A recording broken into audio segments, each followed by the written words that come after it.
आपत् उद्धारक हनुमत स्तोत्रम्। ओम अस्य श्री आपत् उद्धारक हनुमत स्तोत्रम् महामन्त्रकवचस्य विभीषण ऋषिः हनुमान देवता सर्वापत् उद्धारक श्री हनुमत प्रसादेन मम सर्वापन्नवृत्त्यर्थे सर्वकार्यानुकूल्य सिद्ध्यर्थे जपे विनियोगः।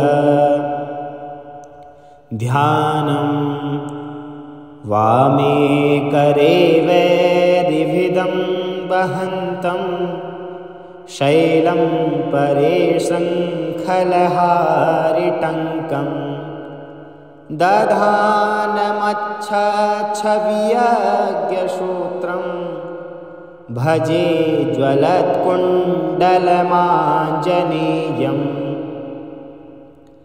संवीतकौपीनमुदञ्चिताङ्गुलिं समुज्ज्वलन्मौज्जिमथोपवीतिनं शकुण्डलं लम्बिशिखासमावृतं तम् आञ्जनेयं शरणं प्रपद्ये।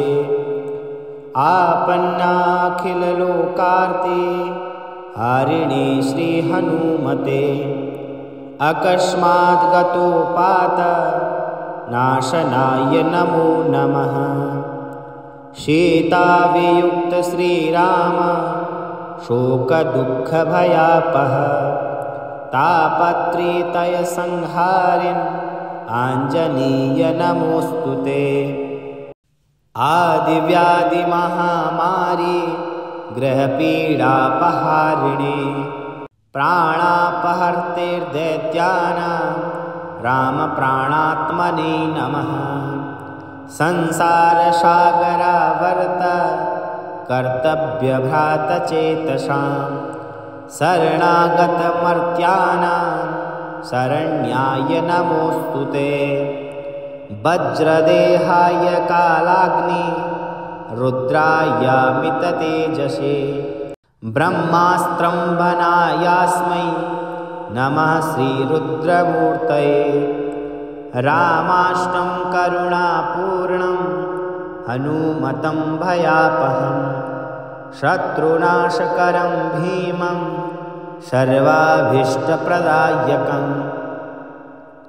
कारागृहे प्रयाणे वा संग्रामे शत्रुसङ्कटे जले स्थले तथाकाशे वाहनेषु चतुष्पदे गजसिंहमहाव्याघ्र चोरभीषणकानने ये स्मरन्ति हनुमतं तेषां नास्ति विपत् क्वचित्। सर्ववानरमुख्यानां प्राणभूतात्मने नमः। शरण्याय वरेण्याय वायुपुत्राय ते नमः।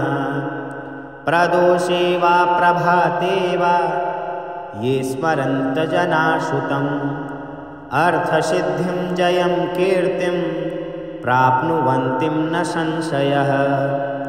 जपत्वा स्तोत्रमिदं मन्त्रं प्रतिवारं पठेन्नरः राजस्थाने सभास्थाने प्राप्ते वादे लभेञ्जयम्। विभीषणकृतं स्तोत्रं यः पठेत् त्रायतो नरः सर्वापद्यो विमुच्येत नात्र कार्या विचारणा।